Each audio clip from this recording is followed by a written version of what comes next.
पहिरीं त अवामी प्रेस क्लब जे तरफ़ां साईं शामी मेमण साहब यूनुस आज़ाद ऐं ॿियनि उहिदेदारनि जो शुक्रगुज़ार आहियां जीअं असांजे हिन इदारे मां मूंखे नॉमिनेट कयो ऐं ॿियो अमीर बख़्श ख़ासकली जो वक़्तु ताईं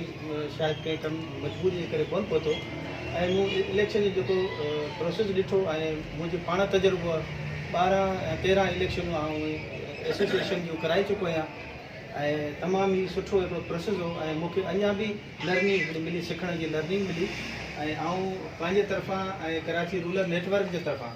तमामु आयल मुंतख़ब उहिदेदारनि जो शुक्रगुज़ार आहियां उन्हनि खे मुबारकबाद थो ॾियां ऐं इनशाला अवामी प्रेस क्लब जे लाइ तमामु हिकिड़ो बहितर क़दम खणंदा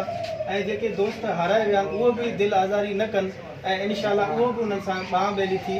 ऐं प्रेस क्लब जो कमु कनि ऐं इनशाला कामयाबु थींदा आईंदे नेक्स्ट इलेक्शन में ऐं मुंहिंजी दुआ आहे इनशाला असांजे इदारे जी दुआ आहे त हे दोस्त जेके कामयाबु थिया आहिनि उहे पलीर जे ॿारड़ी जे लाइ ग़रीब माण्हुनि जे लाइ तमामु हिकिड़ी बहितरीनु ख़िदमत ऐं तमामु एडुकेसी ऐं तमामु ग़रीब माण्हुनि जा हक़ ऐं या मुख़्तलिफ़ निशानदिगियूं कंदा जेके अवाम जे लाइ आहिनि महिरबानी ऐं ख़ासि तौर ते शामी मेमण साहब जो अवामी प्रेस क्लब जो थोरातो आहियां महिरबानी लख थोरा थैंक यू।